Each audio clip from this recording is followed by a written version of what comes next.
Hello, you're watching Buzzlocal.tv. We're joined today with Christine Rorty. She is from the Heart and Stroke Foundation. She is talking to us today about the Childhood Obesity Conference coming to Moncton tomorrow. This conference is addressing a number of causes and preventable issues around childhood obesity, and she's going to talk to us about that, but also how that's connected to lifetime health. Christine, how are you doing? Hi, Alex. Thank you so much for having me here today.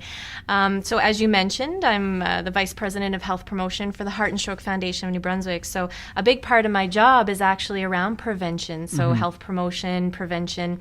And we've been working towards this conference now on the prevention of childhood obesity for almost 9 months. So we're really excited for this to start tomorrow, and we have some really great keynote speakers. Tell me, who's coming? Is it people in healthcare, or is it people in education? Who's coming?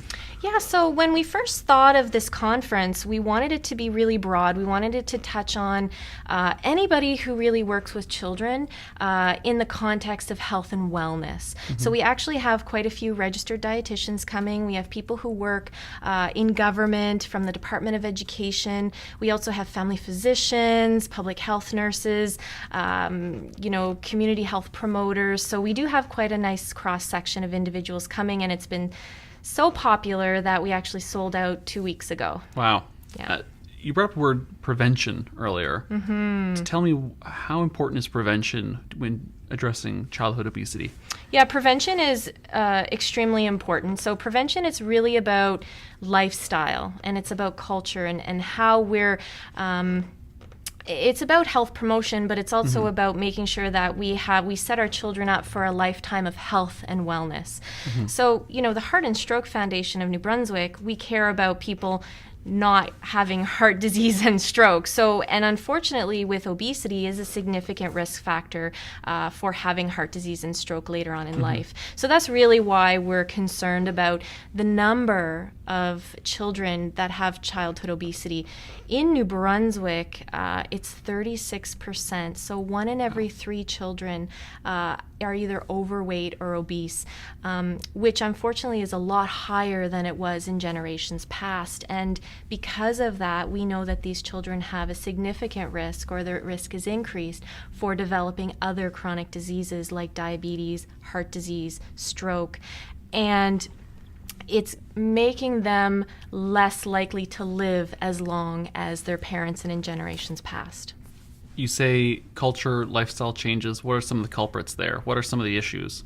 Yeah, so I'm really glad you asked that question. So really around the prevention of childhood obesity, the best practices are the 5-2-1-0 message.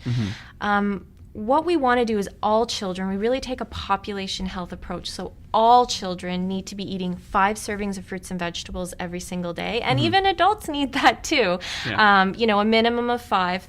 And that they don't get more than 2 hours of screen time. So this is actually a big one that we're not talking about. Yeah. We want children up and we want them active. When they spend too much time in front of screens, they're more likely to consume more calories, and they're being subject to marketing practices potentially for unhealthy foods and beverages, and they're usually not being active. Yeah. So that's a big issue. And we also want children to get at least 1 hour of moderate to intense physical activity every single day. And we want them to have 0 sugary drinks. So sugary drinks is also a big culprit in this issue. And, sugary drinks are, the first that usually comes to mind is pop, but it's really any drink that has a lot of sugar in it. So it could also be 100% fruit juice as well. Yeah, absolutely. So it's a 5-2-1-0 message. Okay, and is this message targeted towards schools or towards homes? Where in the kid's life is that targeted? So, I think that's a really good question, because they're like, well, who's responsible for this? Is it the parents? But really it's everyone. It's the children spend the majority of their days at school. The parents, in the homes, in the communities, in the recreation facilities where they go, and what kind of choices are we offering children when they're there, but what's the culture as well? So if you take schools, for instance, are we offering children, or are we setting a culture where the healthy choice is actually the easiest choice, the most convenient choice, and maybe the most popular choice? And I would say no. Our culture right now is that the unhealthy choice is often the easiest choice to make, and maybe the more popular choice. So we're working with our stakeholders and our delegates that are coming to the conference to really hope that they are able to collaborate and network, and what are the ways that we can help our communities and the different settings where children live, learn, and play in order to make it the healthy choice, the easiest choice for them. I understand the conference is tomorrow. You've got a busy day, you got a lot of work to do then, but thank you so much for making time to talk to us. Thank you. That's Christine Roherty talking to us about the Childhood Obesity Conference coming to Moncton tomorrow. And it is also sold out, unfortunately, but there are still plenty of opportunities in the future to encourage healthy lifestyles for children. You're watching Buzzlocal.tv. I'm Alex Corb.